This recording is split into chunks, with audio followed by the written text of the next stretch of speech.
emergency for the first time in about... This is Jim, and receiving this message.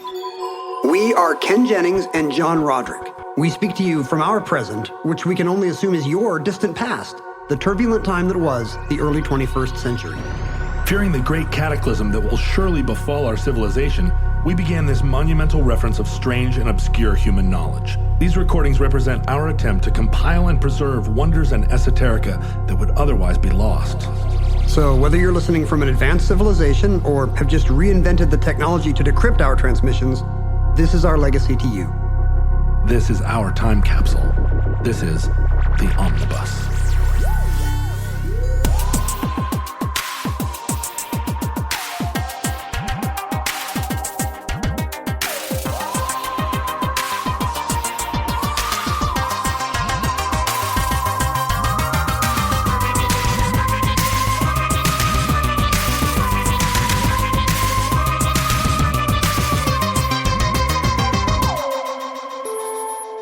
You have accessed entry 540.PS5506, certificate number 20913.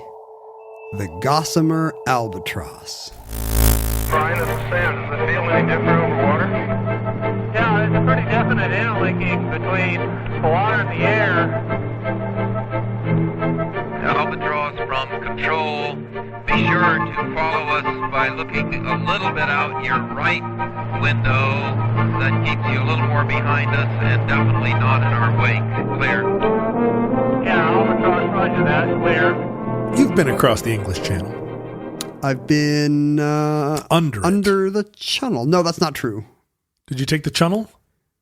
No, we took a boat. No, You wait. did take a boat. Why can't I remember? Which one, Ken? Did you take the channel or did you take a boat? Yeah, I took the ferry from Calais to the White Cliffs of Dover. This is so fake. This is so fake. I protest. You beeped it out and are trying to make it seem like you know the answer. I couldn't remember if we took the train or not. I had to look it up, but we did in fact not take the channel. I've never taken the train. But I've been on a boat. You took a ferry boat from It's surprisingly Calais to Dover. close. That's the closest point, and it's really, I don't even know. You probably know. It's 100 miles or less? Yeah, it's the closest point that you can take a boat. Actually, Cap de Gris-Nez Sticks out further. Is closer, but it's it's a point, not a port. Hard to take a boat from there. Yeah, Folkestone I think might even be closer than Dover, but Dover to Calais is the boat ride. My main memory is that getting to Dover, we were trying to take the train to London, and the cabbies were all insistent that they could get us there faster than the train and cheaper. And I showed them on the internet that it would be longer and more expensive, and they were like, "Yeah, that's a fair point." But in crossing the channel for the first time, did you feel it was momentous? Are you someone who marks those events in one's life, the first time across the Mississippi, that type of thing? I think if I was from one of those countries and I had never been to the other, if I was a Frenchman who had never been to the UK, or if I was a Briton who had never been to the continent, it would seem momentous. But having already been to both London and Paris via airplane, taking the ferry was just kind of a nice day out. It didn't really feel like I had explored or accomplished anything. I'm like an angel who has been in the 2 points and now has to travel between all the intermediate points. It's interesting because crossing the English Channel is a symbolic achievement. A lot of sort of transportation milestones are marked by the first time you do a thing across the English Channel. I assume it's because it's such an attainable width. I mean, it's an impressive international boundary. But, the Strait of Dover is much narrower than I thought. Yeah, it's like less than 100 miles for sure. Yeah, it's like 20 to 25 miles, I think, where the ferry crosses.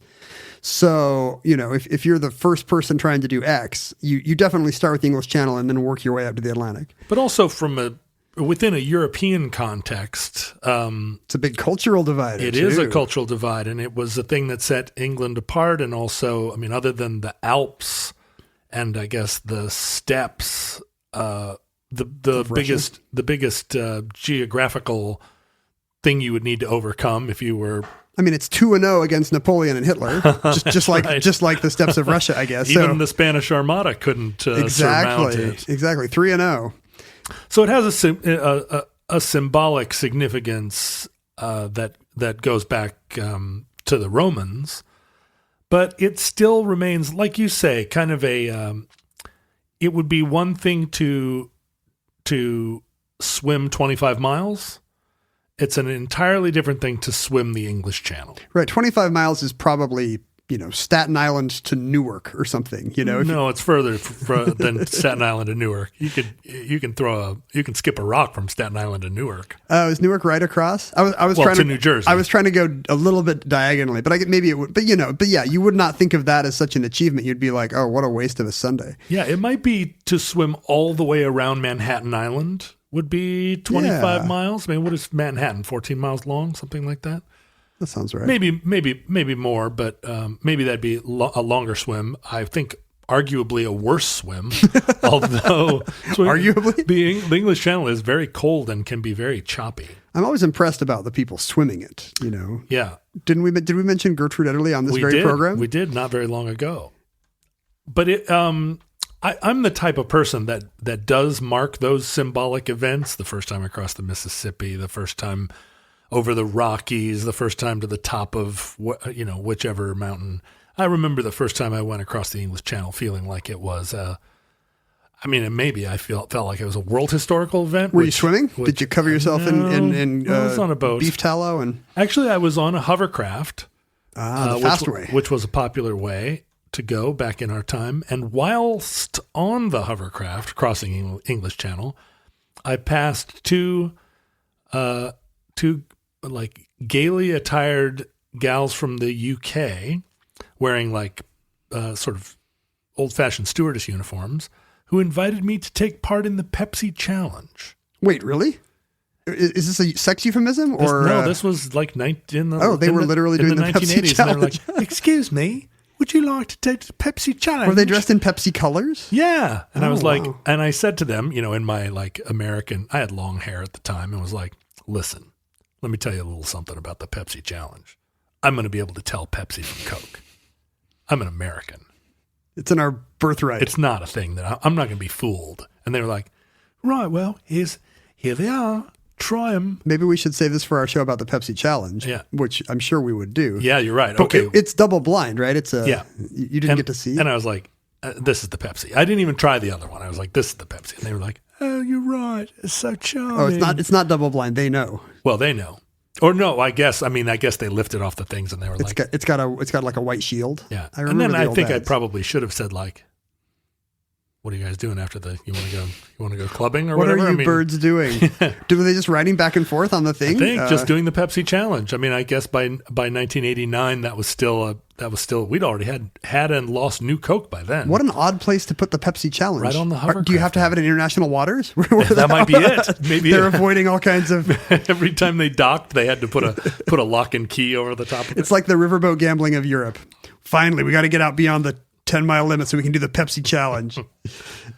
But going across the English Channel was a major milestone in the development of aeronautics. I think probably to contemporary listeners of this program, to futurelings who are presentlings. Of course, there are very few of those, given that this podcast is designed entirely for... Goes directly into the ground. People of the future. After every show. But every once in a while, you get a sense that the transmissions are getting out to people of our time. But we're beta testing. In our own era, it may seem that we here on Omnibus, you and I, I'm talking about us as though we're a giant enterprise. We here at Omnibus headquarters, Omnitech, we talk about aviation quite a bit, or it seems like we either have entries about it or refer to it fairly often. But as true futurelings will know, we're still in the very dawn of aviation. Powered flight is just a little over 100 years old. And it's still, I think, given the length of time that human beings were on the planet unable to fly, I don't think it's that unusual that we still kind of marvel at it. It's still fairly magnificent. I wonder if every child always will You know, if you're our age, you were very impressed by your first commercial flight. Is the experience of flight and the yearning for flight universal enough that even 100 years hence, kids getting in the orbital shuttle will still be impressed? Well, my daughter's first flight was when she was 3 months old, and mine, I wasn't much older.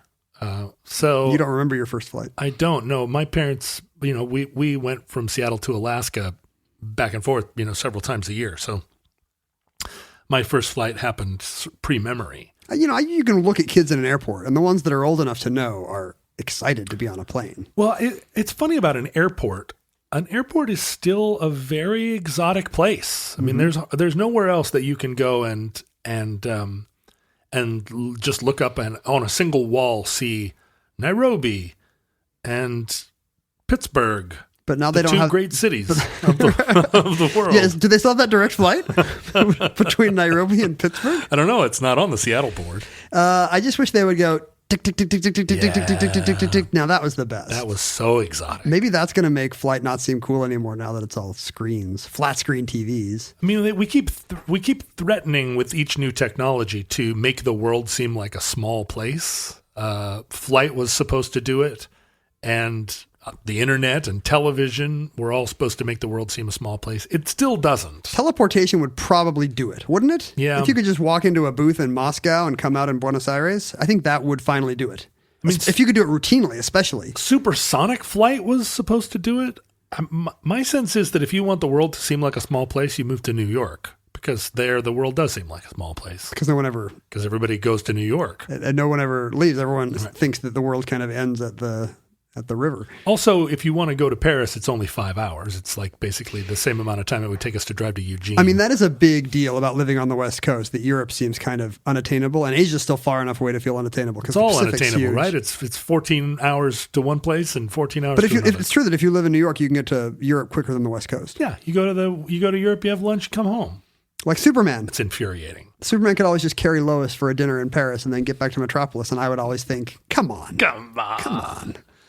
Well, the first flight across the English Channel, we think a lot about the Wright brothers and their first flight in 1903. I really do think about it a lot. Because it was an American accomplishment. People were trying all around the world to accomplish that feat, and Europeans were tantalizingly close and had pioneered aviation, balloon flight and glider flight.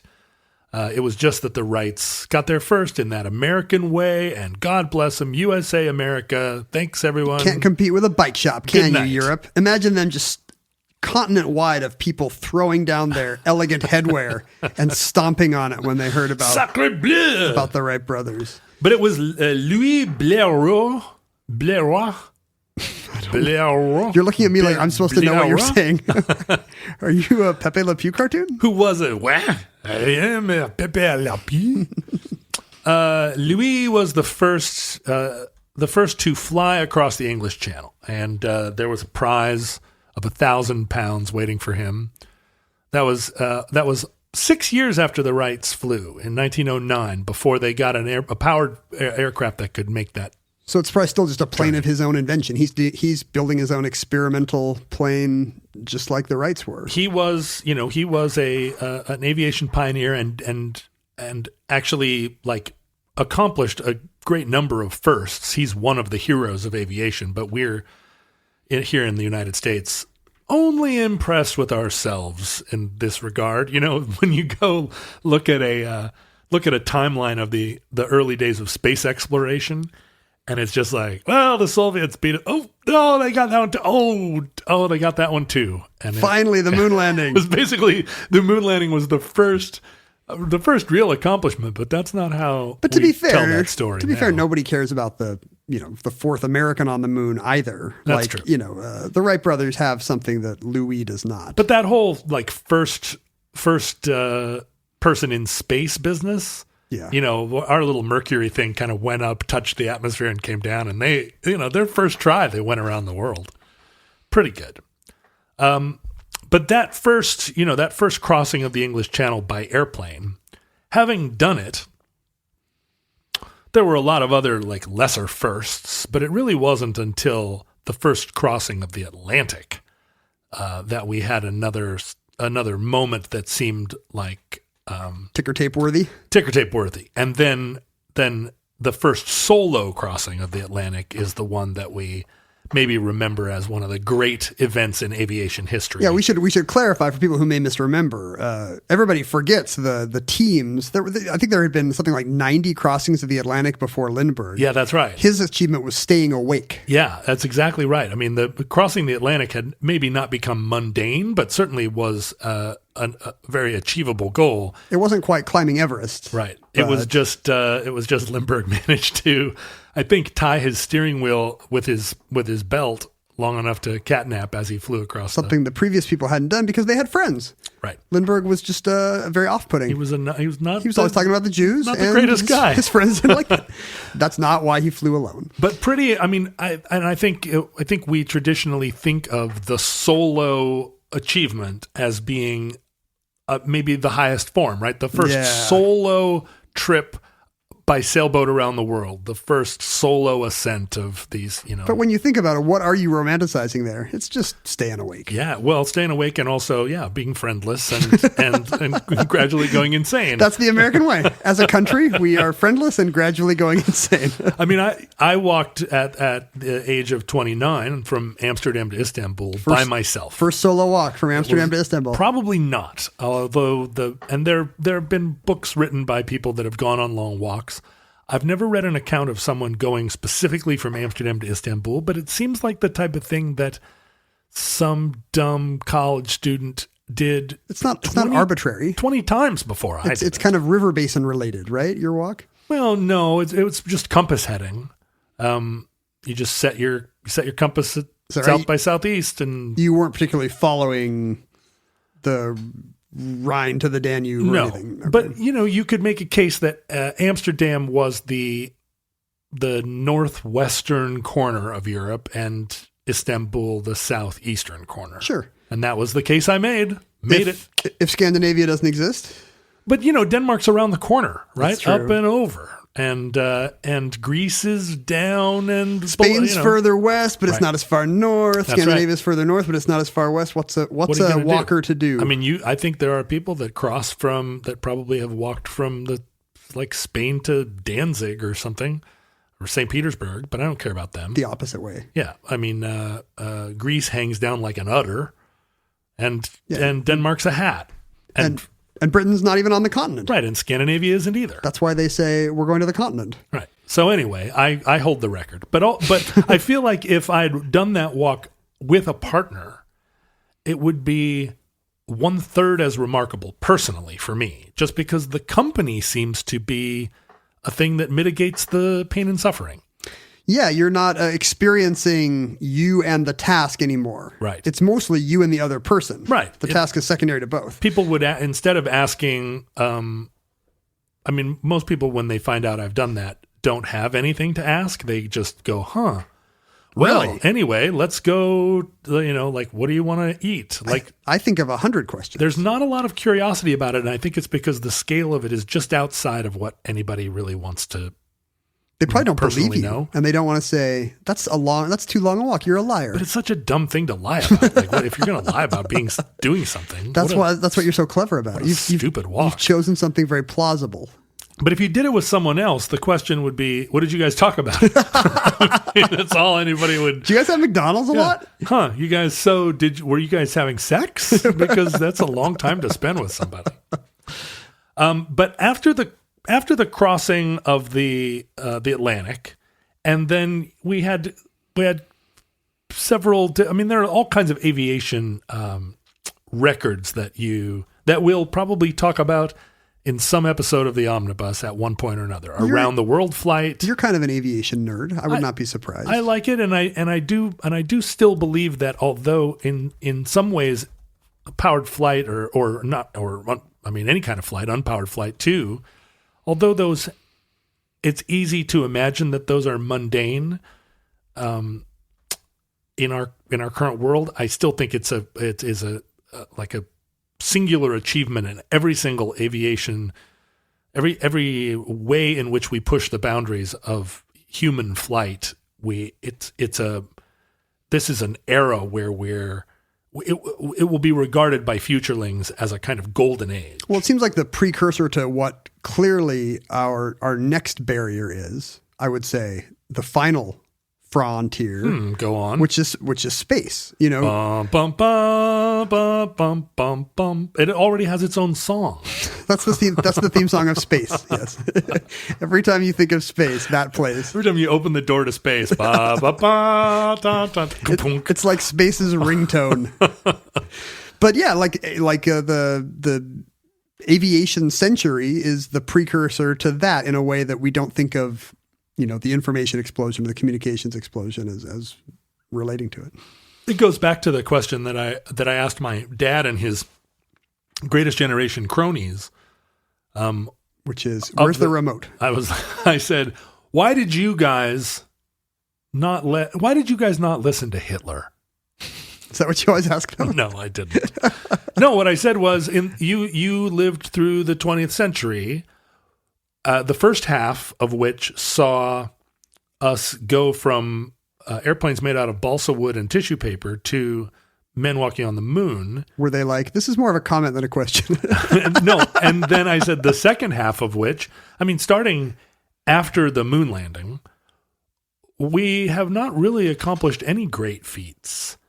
It's all been information age. It's all been entertainment. It's all been communication, and also the extension of rights and social advances. Social.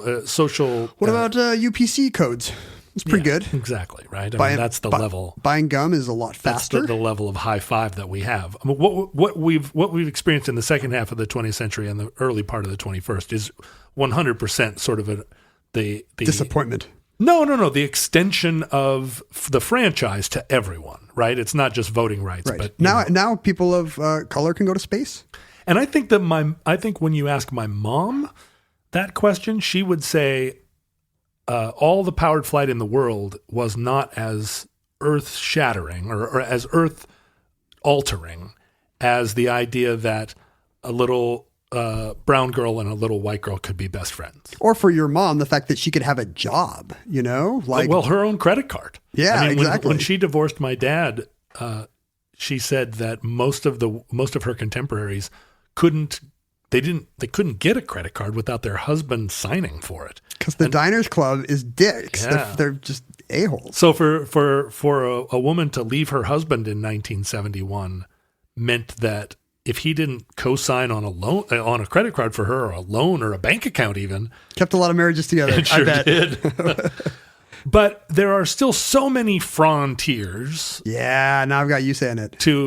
For us still to break. And I think one of the things about aviation that's yet to happen is now aviation needs to turn the corner and become less loud, less inconvenient, less polluting. More part of the fabric of life, right? Yeah. The aviation still is a messy, industrial, dirty. Do you feel guilty when you fly? I feel guilty. Exclusive and privileged thing.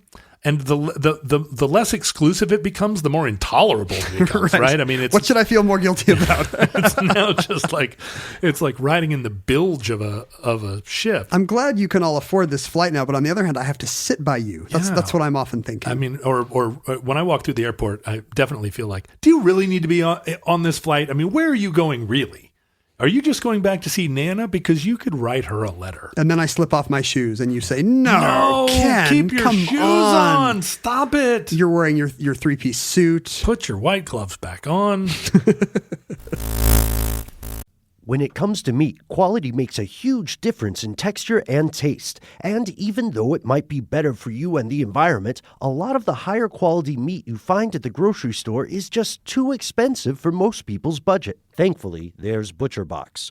ButcherBox believes everyone deserves access to high-quality, humanely sourced meat at an affordable price. That's why each month, ButcherBox ships a curated selection of the finest cuts right to your home. Choose from 100% grass-fed and finished beef, free-range organic chicken, heritage pork, wild-caught Alaskan salmon, and sugar and nitrate-free bacon. No antibiotics, no added hormones, just meat the way meat should be. And right now, you can get 2 pounds of ground beef and 2 packs of bacon absolutely free, plus $20 off your first box when you visit butcherbox.com/iHeart or use the promo code iHeart at checkout. That's butcherbox.com/iHeart or use the promo code iHeart at checkout.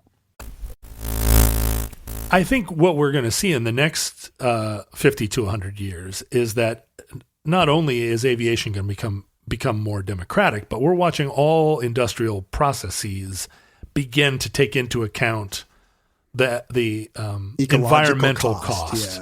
Yeah. And as we take that into account, it's not like we're not going to continue to want to fly.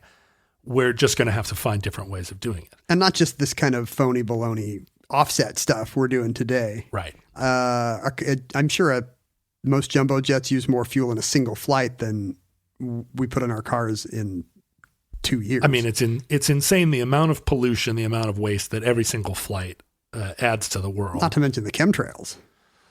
Well, that'll be a future entry in the omnibus because I have some insider information there. But you know, the airplane wars that just happened recently between Airbus and Boeing, when they were each developing their latest platform, and Airbus believed that the future of aviation was going to be in the efficiency of getting the most people on an airplane that you could fit on an airplane. So have you seen the scare pictures of the Dreamliner with the 2 rows of seats? Like you've got people sitting above your head on a Dreamliner, or it works on any plane. Get rid of the overhead compartments. Put a second row of seats up there. That's so it's like an amusement park ride. It's soaring over Seattle. When Airbus started to work on their next platform, which ended up being the A380, which is a double-decker aircraft, the idea was, let's see how many people we can get on this airplane, and the efficiency of that will appeal to airlines, because you can put, twice as many people or close to twice as many people. Boeing went the opposite direction with the 787, which was to make an aircraft that was lighter and more fuel efficient to fly. It's some kind of carbon polymer thing instead of aluminum, right? That's right. And it was really a race between the two airlines to see which model was going to be the one it was a race between the aircraft manufacturers to see which model was going to appeal to airlines. And what they couldn't have, what you can't anticipate in the short term is that fuel prices changed and became a major factor in what kind of platform an airline what kind of platform appealed to the airlines. Boeing lucked out. And Boeing did luck out, even though their 787 program was a total disaster. The fuel costs made the difference.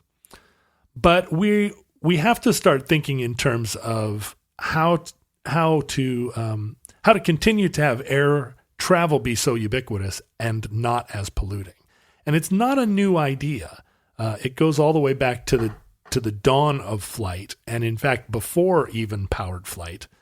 I'm thinking of Leonardo da Vinci here. Like, are you going to go back that far? You have to go all that way back. The original idea of powered flight, originated a long time before we had a 5 horsepower gasoline motor. Yeah. The original idea was always an ornithopter, right? A human-built machine that flapped its wings. Ornithopters flap, right? They flap. Because somebody like Leonardo, the only example of flight he would see would be birds and bats. That's clearly the way to get aloft. Yeah, you got to flap. And so many early airplane designs, all the way into the late 19th century, were ornithopters, where you had pedals and you had handles and some combination of pushing and pulling and flapping. I just don't think it's going to take off. I mean, like, if you've ever been in one of those little boats on a lake where you have to pedal, do you know these kind of you realize you're exhausted in like 30 seconds. The kids are bored. It's a lot of work. You're going to have to, that's a boat. Like, imagine if you had to propel that thing through the air. And why it's so fascinating to explore what birds do and how birds' wings work. I mean, we still are astonished by the composition and design of feathers and wings, because it's an integrated system that's bafflingly complex. I mean, all the bones of a bird's wing, or the composition of a feather. There's so much hollow structure there. So much of a feather is air. And to duplicate that with wood and string and tissue paper, you're never going to overcome a thrust to weight ratio problem. It's always going to be too heavy, given what you can do with a handmade wing. Is that true? Like in practice, ornithopters just don't work? Well, no. I mean, jumping ahead, in 2010, a guy by the name of Ted Reichert from the University of Toronto built a working ornithopter. Human-powered? Yeah. So materials science is getting us to a place where you can build a thing so light that human wing flapping can actually get it airborne. Why don't they build the whole plane out of the bird? Right? Just take a bunch of birds, make it out of bird tissue. The bird was downstairs this entire time.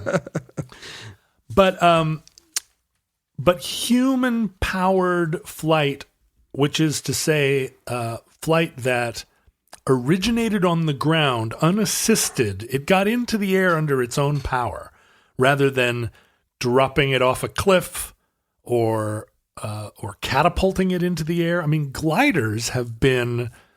People were building gliders all through the 19th century, pretty successful gliders. But they had to start at the top of a cliff. That's right. And you can huck a glider pretty easily with a giant rubber band. You can yeet a glider. Let me update your slang. Nobody hucks anymore. They yeet. I don't even know what that is. Trust me, it's like hucking, but... okay. But it's yeeting? Yeah. Oh, okay. You can yeet a glider, but you can't make it drink. Well, so to me, the dream is still human-powered flight. Even as somebody who flies commercial, every month of my life, that does not fulfill the romance in my head of the skies. Right. Like, I would still like to be in a meadow and jump aloft in whatever kind of contraption makes that possible. That has not gone away for me. Being in an airplane feels pretty cheap, and more cheap all the time. It's just in a room a bad room, super noisy, super stinky, that can turn Seattle into Burbank. And I'm glad it can do that, because I don't want to be in a car-shaped room that turns Seattle into Burbank after 15 hours. But it's not flight in any real way, even if you sit by the window. Well, this has been true since the very beginning. I mean, after Blériot flew across the English Channel, I mean, the work had already commenced on employing new technologies, not ornithopter style, but how do we get enough energy directed toward propeller power? Yeah, the no flap movement. Yeah, I've seen their subreddit. And how do we lighten aircraft to the point that we can get them aloft in this way? And these early airplanes, the motors on them were very small, and so we were all. I mean, designers were already trying to reduce weight as much as they could. The first truly human-powered airplane, and you've probably seen newsreel footage of it, was the Gerhardt cycleplane. Yeah. And it was, he designed it to be 7 wings high. It was 15 feet tall because it had 7 different airfoils. What would that be? It's not a biplane or a triplane. It's a heptaplane? Heptaplane. Wow. It was clear to everybody that there needed to be an awful lot of surface area, wing surface area, and these early designs tried to stack wings on top of one another because they didn't have the structural material strength to make a very long wing. The wing couldn't support its own weight, and so they stacked them as an attempt to get enough lift. It is funny to see this Gerhard plane. Yeah. I encourage everyone to look at this thing. It looks like it's like a woman wearing an outrageous hat and sitting in front of you at the movies in 1946. The Gerhard cycle plane managed to get aloft, and it flew for 20 feet. So it was like, 20 feet is just enough that you can go. 20 feet means you could do it as a stage act. That's not even an Evel Knievel type thing. I don't know what the long jump record is. Let's see what the long jump record is here. That seems like something. The long jump record is 29 feet 4 inches. So yeah, you could do that, or you could build a 7-story airplane and pedal real hard. Do it twice. This has always been an engineering challenge too, like a thought experiment for people in the engineering sciences who are like, we're trying to solve some of these theoretical problems, and by doing so, we're going to solve global problems, or we're going to build a better mousetrap. And human-powered flight has always kind of functioned as that sort of experiment. In the early 20s, there was a little spate of people kind of throwing frogs against the wall to see what stuck. In the mid-30s, there was this sort of Rome-Berlin axis. Hitler and Mussolini were forging a relationship, and part of it was human-powered aircraft? In a way, like the scientific community of both nations tried to form an alliance, or to say like, the Axis powers have all this technological strength, all this intellectual strength. We've got a science fair, bitches. And so there was a little bit of like a Rome-Berlin challenge. The Frankfurt Polytechnic Society sort of put out this challenge, like human-powered flight. And an American by the name of Bossy. What if it was Jesse Owens? But Jesse Owens brought the best plane and beat them all. He did a long jump that beat. Ania Bossy was an Italian who actually was a naturalized American citizen, but he went back to try and claim this Italian prize for human-powered aviation. And he designed an airplane called the Pedaliante. Hey, the Pedaliante. I love a good bowl of Pedaliante Hospitaliano. With Alfredo sauce. All of the Anti-Defamation League people right now are writing us strongly worded letters. Just because our names end in a vowel does not mean that we can be the butt of your jokes. And you are absolutamente right. Correcto, Italianos. Molto bene. Now, Bossy's Pedaliante actually flew for a kilometer. Ooh.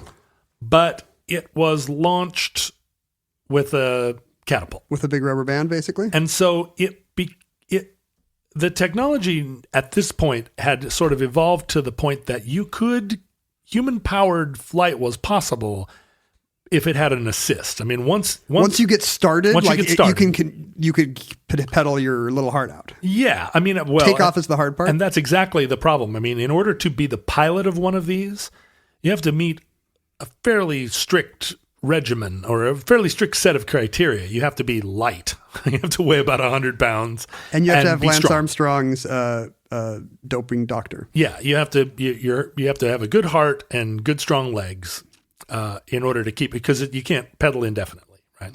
You can't take your shoes off on one of these flights. Is this why you're into human-powered aircraft? Kind of. I support them. In 1934, as part of this sort of Rome-Berlin Axis kind of competition, Engelbert Zaschka flew his little human-powered airplane 20 whole meters under human power, self sort of launched. Did you say 20 meters? 20 meters, but got off the ground on his own, not a catapult. No catapult. Good job. At Tempelhof Engelbert Zaschka. Oh, I was riding bikes at Tempelhof just last summer. We did not take off.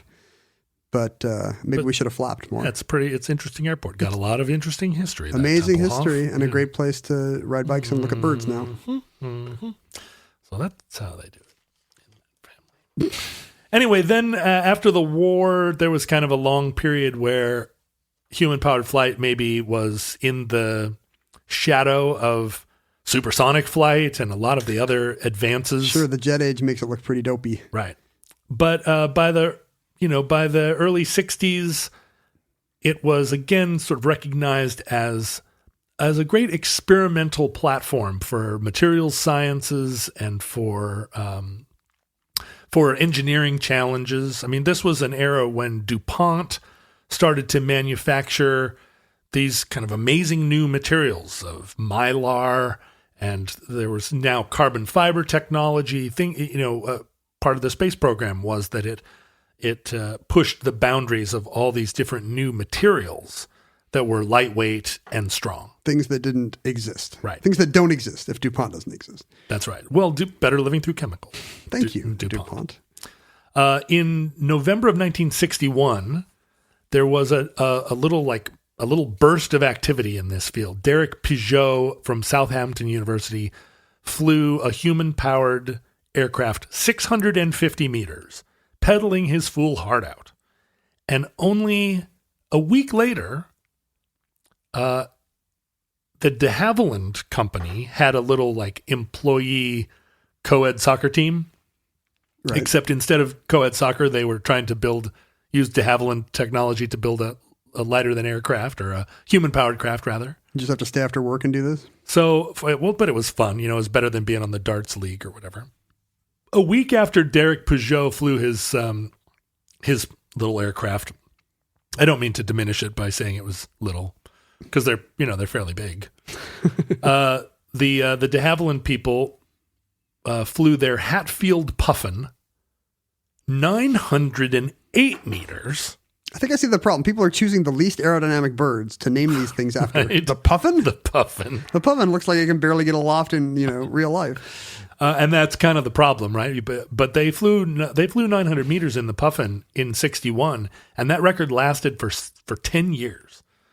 Throughout the entire rest of the 60s, nobody could manage a flight that far. The de Havilland ostrich never even got off the ground. Well, a lot of these airplanes have, there are... You can see we're chasing birds. Yeah. We're just jealous. They look so happy and carefree, and we're wondering how come with our amazing Teflon and better living through chemistry, we can't just do what the birdies do. We're chasing birds. It's precisely right. And it's...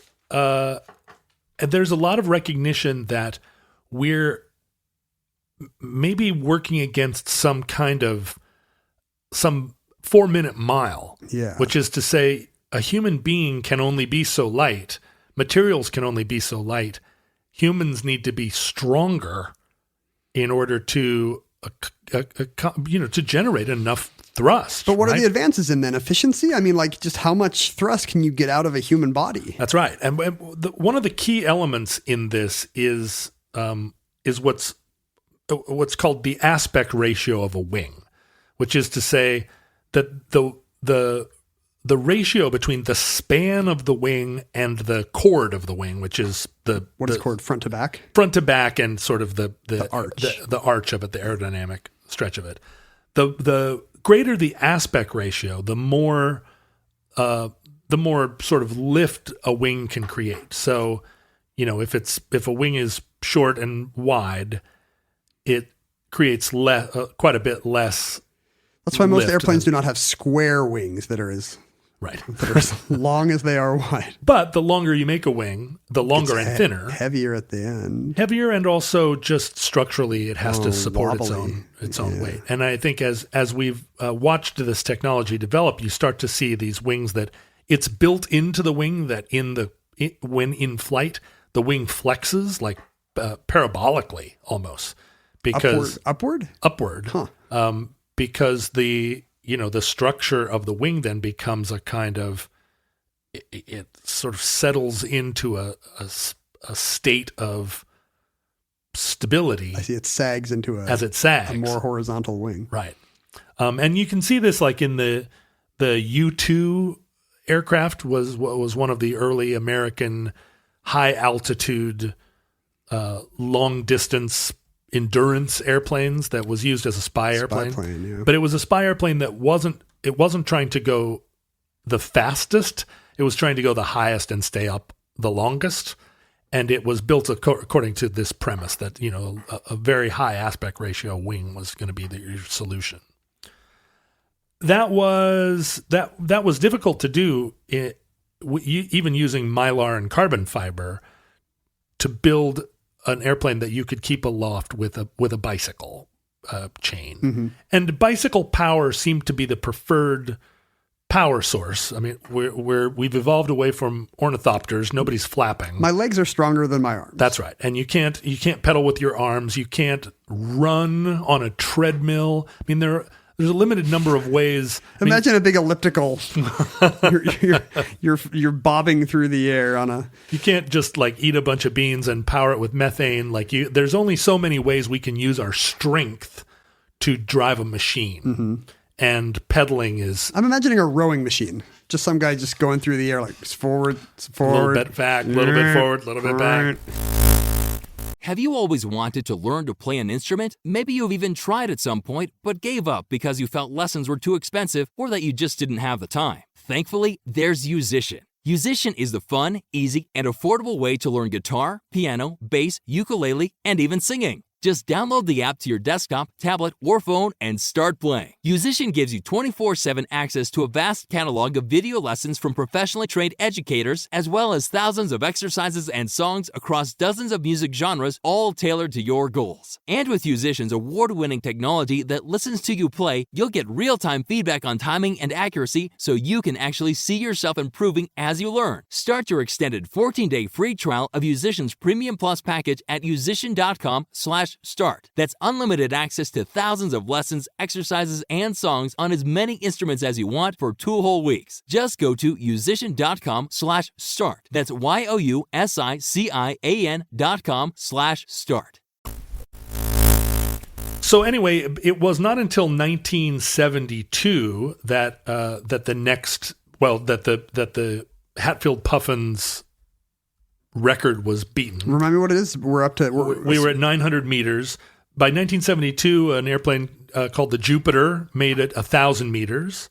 In 1977, the Japanese, a group of Japanese came out with the Stork, which kind of we're going to run out of birds. That's what's going to end this. Beat the 100-meter record.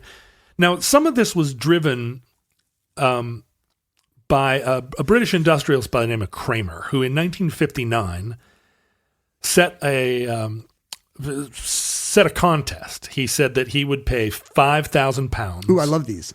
To the first team that could build a human-powered craft that could negotiate a figure eight course that was, a certain sort of demarcated distance. So it has to steer. It's not just a distance. That's right. It's not just a glider. You get it up and you try and get as far as you can. It has to be maneuverable, and that adds a lot of weight to the question.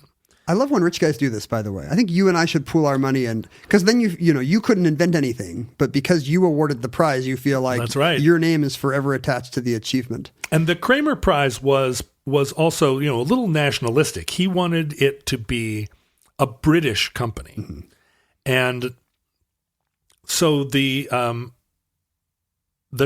prize went unclaimed, unfortunately, from 1959 all the way through the 60s. Here was this £5,000 prize for the first British company, and it was too small. £5,000. I mean, even in the 50s, that was more money, but still. So in 1973, he expanded the prize. It was now £50,000, and it was open to all comers. Mm. And this really sparked a kind of,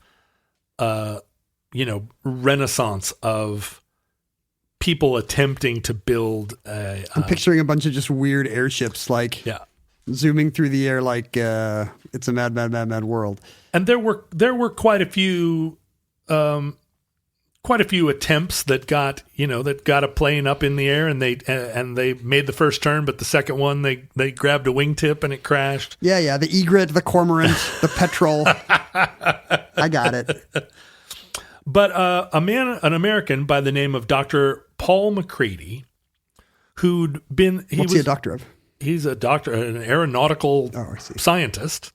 Not a dermatologist. No, right. He's not a doctor of psychology. Dr. McCready, because I've got this pain right here. He was one of these kids that we, I think, all would recognize. He was born in the 1920s. He was a sort of myopic and unathletic kid that was really into model rocketry and balsa wood airplanes. And he found in that a love of aeronautics. He joined the Navy in World War II. I don't think he went through flight training, but didn't make it into the war. So very similar to my uncle, who also was in the Navy and the war ended before his flight training ended.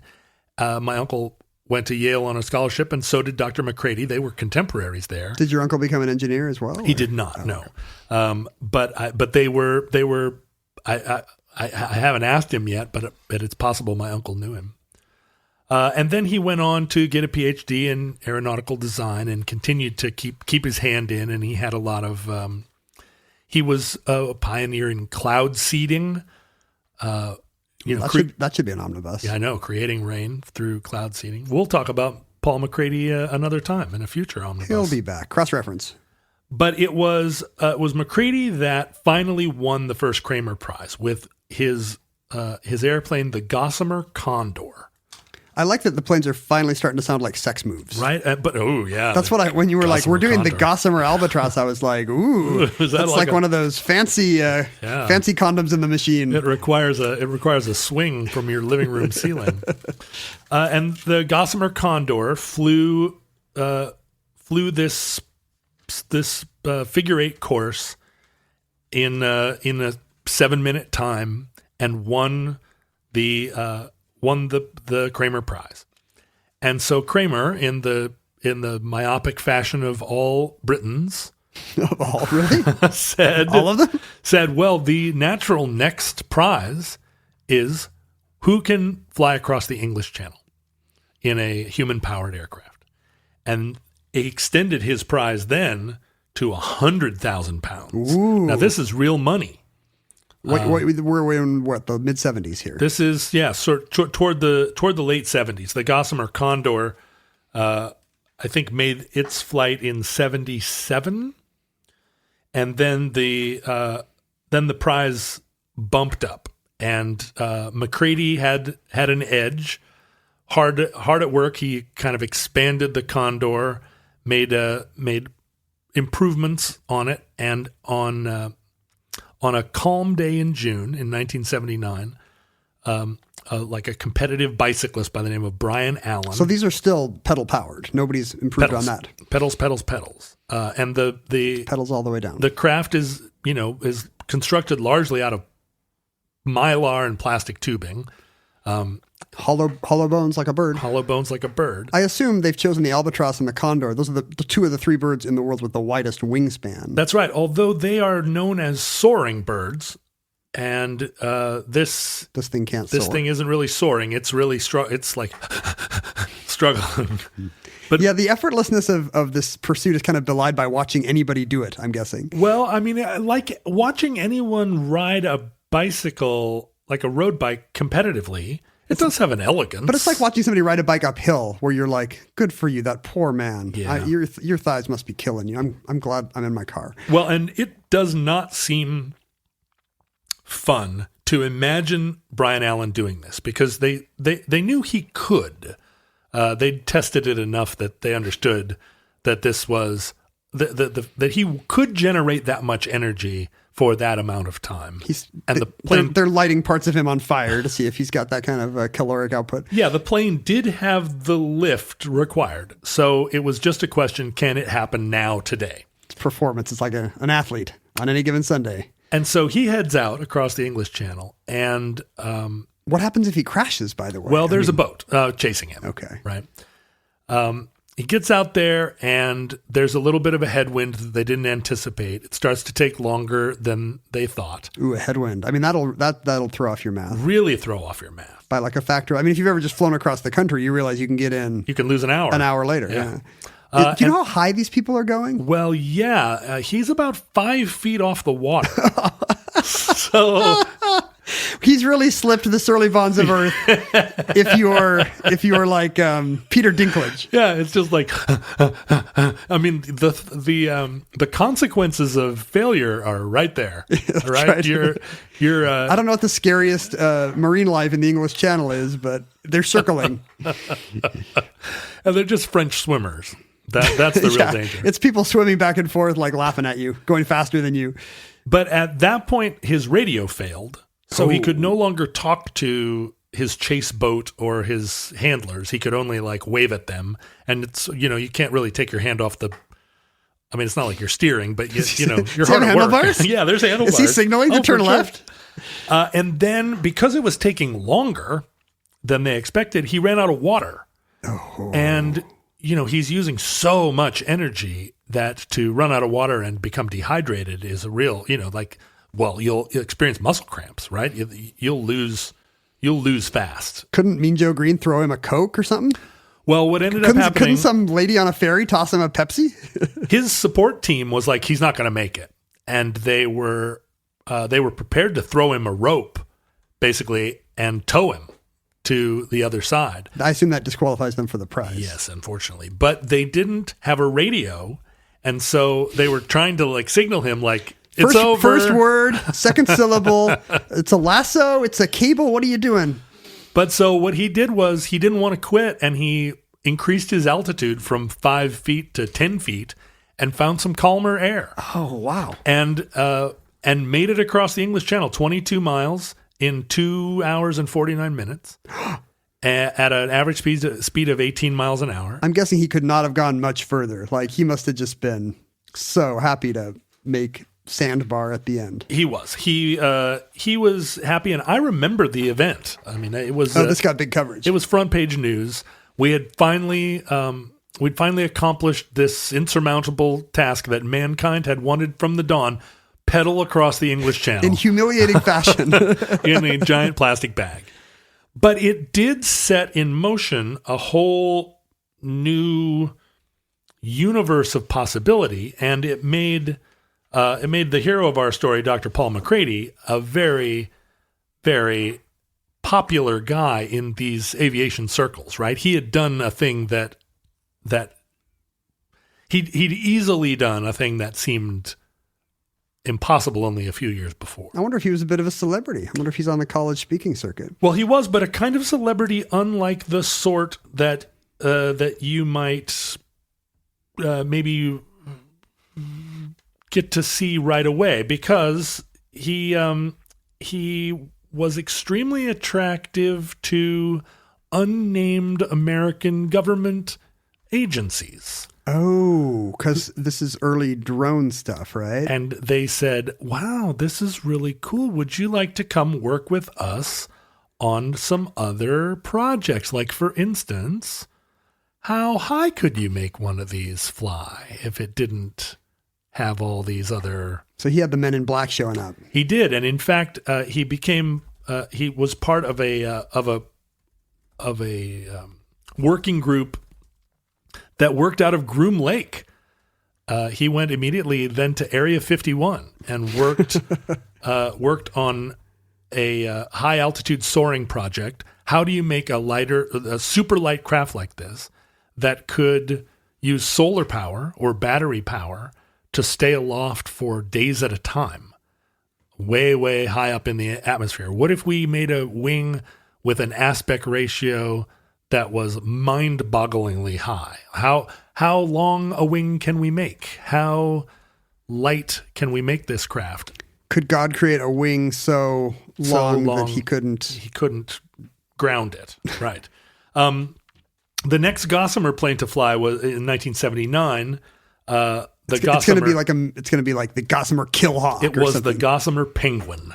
Oh, that doesn't sound... I thought it was going to be like a mean kind of a Top Gun name. Not really. This is, I think, just prior to getting to Groom Laking. I see. His next thing was the solar-powered airplane. Penguins can't fly. Is that the point? Well, but this one did. Flew with a combination of solar power and battery power. He's out of birds, basically. They realized at this point that the best pilots for these craft were women, because the strength to weight ratio could be a lot higher. You know, you could take a 100-pound female athlete, and she could generate the energy like an amount of energy sort of disproportionate to her weight. It's like putting jockeys on horses. Right. You've got to have a very specific build. So Janice Brown flew the Gossamer Penguin, and that evolved. The Gossamer Penguin evolved into the Solar Challenger, which was the airplane that really kicked off McCrady's career with NASA.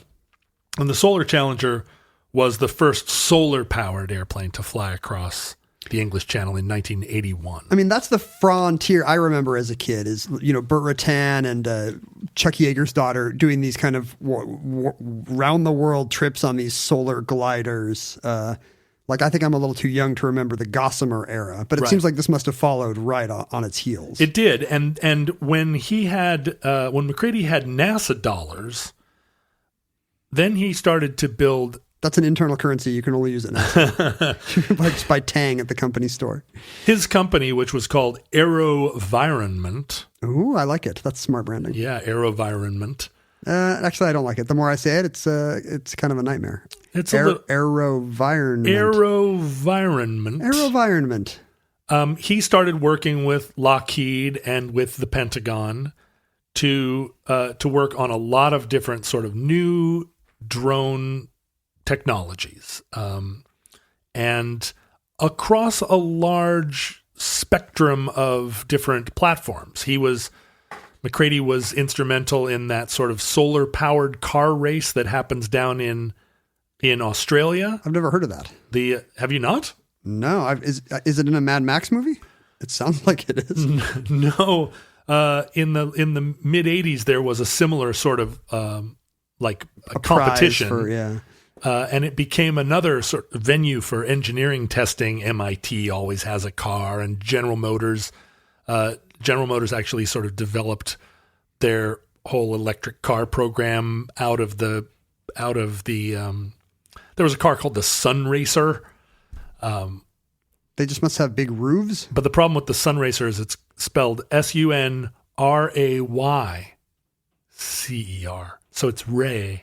Sun rays, sir. I get it now. It's pretty bad. It starts with Sun Ra. That's nice. Sun Ra, the Sun Ra yeaser. But so our McCrady had a hand in all of these, and also was developing those little hand launched drones. Airplanes. No, hand launched little UAVs to use on the battlefield. But his crowning achievements were a series of airplanes, the Pathfinder, and then later the Centurion, and ultimately the Helios, which were part of the Environmental Research Aircraft and Sensor Technology sort of. I'm sure the ERAST. Group. Yeah, the ERAST. Oh, is that what you say? No, that's what I just said. It's like named for Erastus? But the ERAST program was designed to try and build solar-powered airplanes that could just sort of stay perpetually aloft, and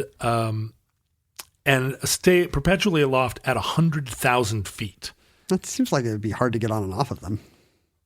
Almost impossible to get on and off of them. But what they end up being is they're like weather stuff. Well, no, they're effectively satellites. Yeah. So rather than the incredible expense and pollution of launching a rocket to get a communication satellite in the air, you can launch one of these giant. They have they're made up of segments. Each segment is 41 feet long, and you can keep grafting these segments together until you can keep docking them up in the sky. Yeah. Well, no, I think you still build them on the ground. Okay. Although that's a great idea. That's what I want. Each 41-foot segment, you can put as many as 6 of them together. They'll have between 10 and 14 separate motors. And they're way above the clouds, so solar power is continuous. That's right. And solar power doesn't... Well, except for at night. It doesn't require any sort of fuel-air mixture. The solar cells are just transmitting that electrical power to the motor. I guess when it comes down, it'll kill somebody someday, but... I'm not sure how much. I mean, when you're at 100,000 feet, whether you're buffeted by you're sort of above the jet stream. You're above air currents. So it's conceivable. I mean, they're able now to stay aloft for 24 hours and more. The problem must be just keeping battery power through night, right? Unless you're up at the poles and there's no night. Yeah, you're trying to keep, and they're only useful if you are, if they're overpopulated areas where they're transmitting, if they're bouncing your cell service or whatever. Nobody wants cell service in the Arctic, except for very few. Penguins. Well, there aren't penguins in the Arctic. Oh, that's a fair point. Gossamer penguins. Well, you could, you could use it for anything a satellite's used for, not just telecoms, right? It's also surveillance, it's weather, it's, I don't know, what else do we use satellites for? Beaming lasers. But see, we don't want to surveil the Arctic. We don't want to know what the weather is over the Arctic. That's a fair point. You satellites sort of park themselves over places. The last acceptable prejudice is to not care about what's going on in the Arctic. But it's a fascinating world. And advances are still being made. What has always confused me is if you can build a bicycle airplane, why has no startup mass-produced bicycle airplanes for commute? For just dorks. Go to Tempelhofen. There are so many sportos out there who are fixated on their bicycles. There are all those sportos that are riding around on different mono-wheeled urban, Maybe this is a Seattle phenomenon, but you'll see all kinds of dorks. All the people that are on Segways, all the people that are riding skateboards and mountain biking and whatnot. Scooters. Why is there not a little club of soylent eating tech, like physical fitness types? Those guys are all kind of wiry. Like any of those guys that are actually athletic in any way have the build for a cycle plane. They're already doing super dumb things. Why aren't they, in the hang glider crowd and all of those people, there are plenty of people that love to fly. We will be remembered for our legacy of being the first people to mass produce. Well, we should start the Omnibus Prize, which is the first person to make a viable, affordable, marketable, just like joyride human-powered craft that can fold up and fit in your car. They don't get a cash prize, but they get a T-shirt. Yeah, you need to build an airplane that can fly the entirety of a ultimate Frisbee course and deliver you back to your Subaru Outback uninjured and with the plane undamaged. And you will get every single piece of omnibus merch we've ever created. This is an open offer to the future. And Ken's airplane shoes and my Trilby hat. And that concludes the Gossamer Albatross. Entry 540.PS5506. Certificate number 20913 in the omnibus. Now, listeners, we certainly hope that you live in an era where the cycle plane has been perfected and social media has been outlawed, but we were in the worst universe, which had no cycle planes and tons of social media. It's bad. Come on. So John and I were at John Roderick and at Ken Jennings on Twitter and, in John's case, Instagram as well. We were jointly at Omnibus Project. So please, if you have access to those networks in your era, follow our archives there. If you're a Facebook user, first of all, I'm sorry, it's probably ruining your life and your wife has left you or your spouse has left you. But in your newfound free time, you should be hitting the gym and going to the Futurelings fan page, which is a delightful community of those who are interested in the myriad topics that come up on the omnibus. Agreed. A similar community has sprung up on Reddit. I'm not going to endorse right now. I'm holding out. I would like to see an offer. Sweet. I'll endorse the Reddit omnibus community of your choice, but you need to tell me what's in it for Ken. Yeah. What can they do to you? Exactly. What can the Redditors do? They're not going to like frag you. There should be a Redditor prize. And the award you get if you can achieve a certain kind of achievement with your subreddit is to have the coveted Ken Jennings endorsement. I think the Reddit prize is to log off. And so few have earned it.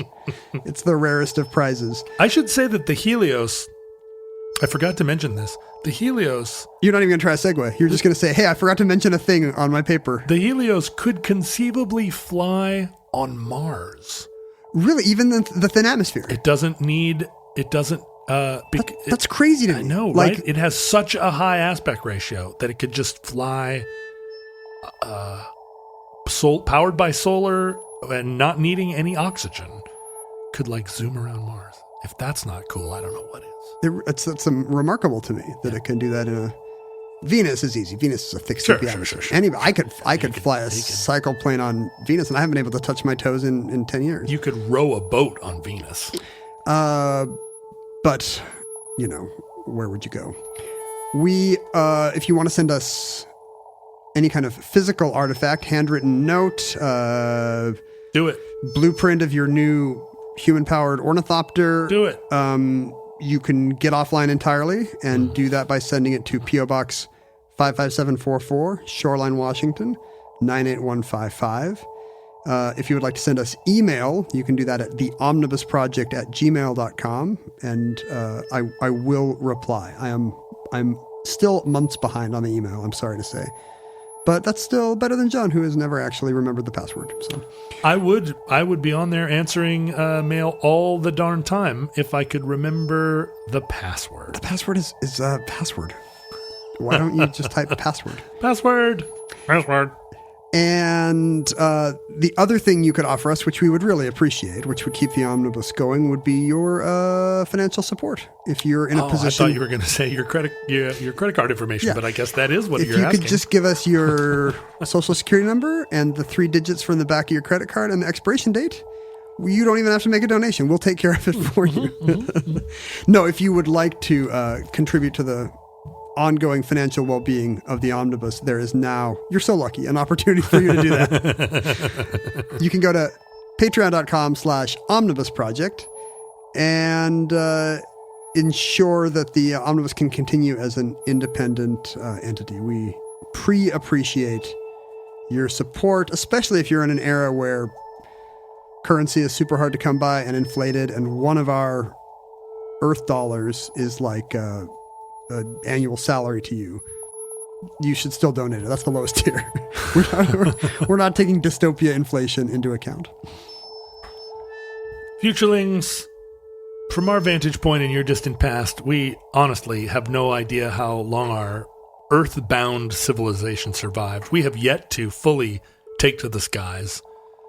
I can imagine a time in which the Gossamer Jennings and the Gossamer Roderick just float above the earth, subsisting entirely on snowflakes and pixie dust. It's the same plane, but the Gossamer Jennings is in its stocking feet. The Gossamer Roderick is a little bit faster, a little bit sleeker feathers. Been on the market for a little longer though. We hope and pray. We are fraying right now that the catastrophe we peer may never come. But if the worst comes soon, this recording, like all our recordings, may have been our final word. If Providence allows, we hope to be back with you soon for another entry in the Omnibus.